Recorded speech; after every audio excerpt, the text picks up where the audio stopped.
They're here. Charlie is gracing us with his presence, showed up late because he's old. Has Greece taken a page out of the millennial playbook?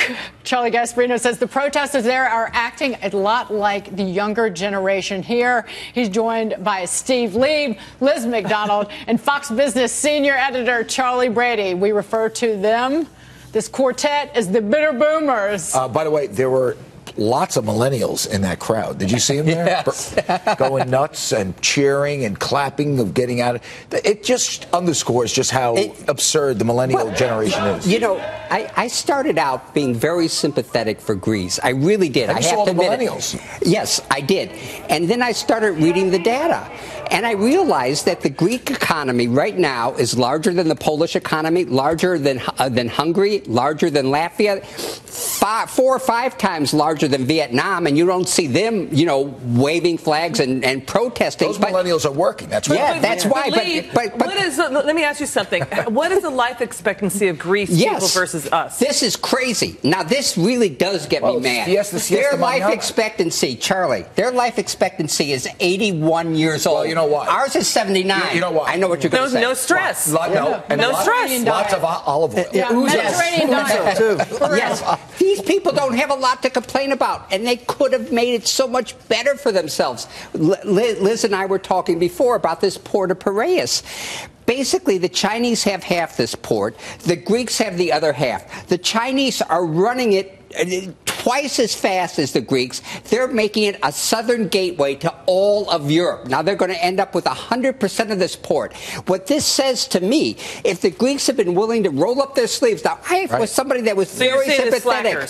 This is a port that's been around since Plato. Since Plato, exactly. This has been around. They could have been the southern gateway to all of Europe. They turned this over to China. They've turned this over to China. How old is the prime minister? What's his name? 40. Millennial. 40. He's a millennial. He's a millennial. No, he's Gen X. He's you? Yeah, I guess he's Gen X. You're such a boomer. You don't even know what it is. He's me. And his wife is 40, and she's very pro. Yes, I mean, she's very good. I think she is, but she's also very pro-Russian. You know, there's nothing very worse. pro-Russian. Now I'm gonna sound old. There is nothing worse than a young, hot, lazy person, because being hot makes you lazy. Right? Because if you're pretty and then you just sit there, and nobody's gonna make you get to work. Well, you're not lazy. I mean, I'm not pretty. Yes, you are. No. You know how long this takes? Ben Stein wanted to give her a foot massage on. Did he really? Yeah. Charlie. That's what bitter boomers talk about, is foot massages. Can I give you one data point, Dagen? This is interesting. Aspen Institute did a poll of millennials with, Atlantic Magazine.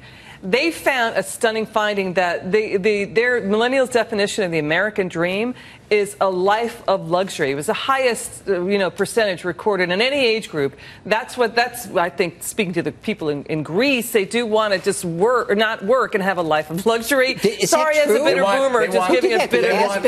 That's crazy. Yeah.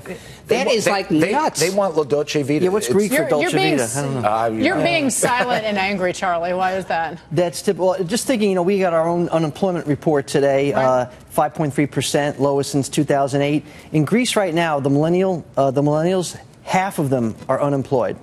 Half. But by the way, our unemployment report, it does mask the high underemployment among millennials. True. Right. Now, the question is, I don't know this answer. I want to blame President Obama, but I know millennials are so damn lazy that is it Obama's fault that these millennials are underemployed? Just the millennials, they don't want to work. Maybe they don't want to dig ditches and do stuff Charlie, like that. the other thing about the employment report today, too, is how many of these people are dropping out of the labor force. And that's what you're saying, Charlie. Do they, And by the way, 440,000 left. But they're the ones that are dropping out. It's not me. But I'm not dropping out. I'm working like a dog. Steve, you would agree with me. I know millennials that served in the military. They are some of the best. Yes, absolutely. They're not typical millennials, right? We're talking about mainly the ones that work for National Review and all these stupid blogs that attack us for criticizing the work habits of millennials. These are the sort of educated, elitist millennials who they don't want to work. Let me tell you another data point, speaking to Charlie, coming from this survey I just mentioned. Watch this. A fifth of the millennials polled, and it was the lowest of any of the age groups, said, yes, helping others is their definition of the American dream. astonishing that a lot of millennials don't think Helping helping others, like being generous or doing charity work. That's not part of their American. That's not part of a good life. Aren't they all liberals? So many of them are liberals. They want to give back and all this other garbage. It was the lowest percentage of any of the age groups. It's really, let me say one thing. It is your generation's fault that these young people are spoiled. Because you spoiled them. You don't make them work. You let them live at home. You ever work for me? Ask the millennials who work for me. Do I make them work? Yeah, what millennials? We can't keep people on staff. I don't want to sound mawkish, but boomers grew up hearing Kennedy's inaugural address. That's not what your country can do for you, but what you can do for your country. Now, I'll tell you where this is important. Now it's ask what your government can do for you. But what you can do for your country. And contrast us with, let's say, Israel. In Israel, one of the most elite jobs you can have is in cybersecurity. And in China. In this country, cybersecurity, no one's going in. We don't even have programs in our colleges for cybersecurity. And that is one reason the Chinese are literally eating our lunch, learning every piece of data about us. Our millennials do not really believe in serving this country. Now, Charlie, I agree with you. They're some of the best soldiers in the world. No, I know millennials who served in Iraq and in the Marines and in Special Forces. They're amazing kids. I think it's the elitist millennials that we run into all the time that work for these stupid people in Greece are elitists in their A lot of them are. But Charlie, I will say this though, because y'all are, 2 weeks away from having to go buy burial plots. It's you. Every time. I can dig my burial plots. Yeah, unlike some millennials, these wimpy millennials, right?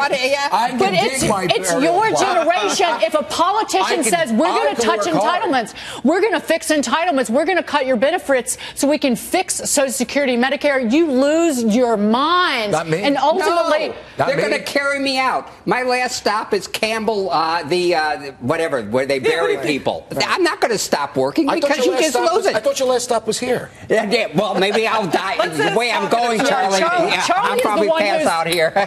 Charlie's the one who is the most frightening, actually. He'll cut you before any of the three of y'all will. Charlie, you get final word. With what? In terms of... whatever you want to say. God bless America. God bless America. Yeah. Southern accent. God bless America on this wonderful day. And I don't want you to think we're beating up on millennials. There's a building full of them 50 miles from here, West Point.